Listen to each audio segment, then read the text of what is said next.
Disney. 5-minute Under the Sea Stories.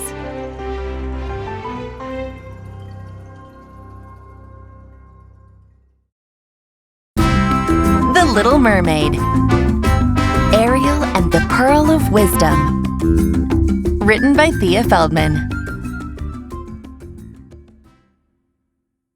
It was the night before the Pearl of Wisdom ceremony. Ariel was excited. On that special day, King Triton's daughters would each take on an official royal responsibility. The day would begin in the morning when each princess selected a pearl from the palace's pearl room to mark the occasion. In the afternoon, there would be a ceremony to announce how each of them planned to help Atlantica. "What are you going to do?" Andrina asked Ariel. "I don't know yet," Ariel said. "I need to figure that out before the ceremony tomorrow." In the pearl room the next morning, each princess chose her favorite pearl. "I look forward to hearing what you've chosen as your gifts to the kingdom," King Triton said, hugging each daughter. "May these pearls be a reminder of your royal responsibility." After everyone had left, Ariel swam to her grotto to think about how she could help the kingdom. Her collection always made her happy. She loved her objects from the human world, and thanks to Scuttle, she knew that each one had a purpose and a story. Flounder appeared. "I'm so excited about your special day," he said. But Ariel wasn't listening. She had spotted something partially hidden in the sand and hurried to uncover it. "We have to show this to Scuttle," she said. "Ariel," cried Flounder, "maybe today is not the day to go to the surface?" "Don't be such a guppy," Ariel responded. "What could go wrong?" When Ariel found Scuttle, she showed him her new treasure. Scuttle examined the object closely. "I know," he declared. "This here is a thingamajiggy, and you wear it here." Scuttle reached for Ariel's seaweed necklace and hung the object on it.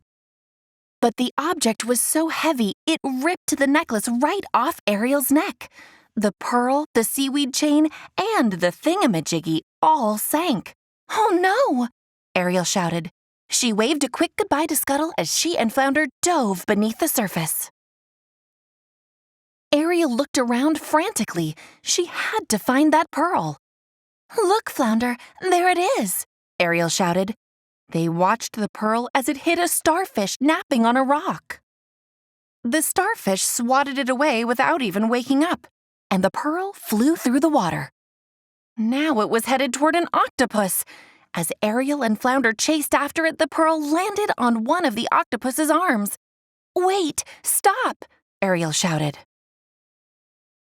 When the octopus saw Ariel waving to him, he was so delighted he waved back, with all 8 of his arms.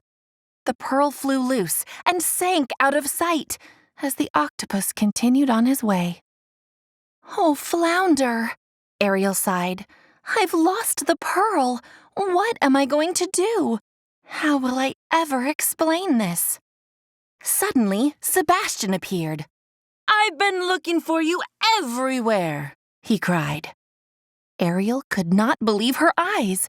There, behind his head, was the pearl. "Young lady," Sebastian scolded, "you need to get back to the palace right now." "Whatever you say, Sebastian," said Ariel, smiling. She leaned toward him and kissed him. As the crab blushed, Ariel quickly plucked up the pearl without him noticing. The 3 swam back to the palace. Ariel clutched the pearl tightly in her hand, vowing to take better care of it. At the palace, Ariel made a visit to the royal jeweler for a new chain. It was time for the ceremony. After her sisters made their announcements, it was Ariel's turn. Ariel knew exactly what to say. "I am going to start a new museum dedicated to collecting and displaying beautiful sea art in all its forms," Ariel announced. The entire kingdom cheered and applauded. You have made a wise choice, Ariel, King Triton said, one in keeping with your generous nature. Today, you and your sisters have shone brighter than any pearl ever could. On opening day of the museum, Ariel couldn't have been prouder to showcase some of the beauty found under the sea.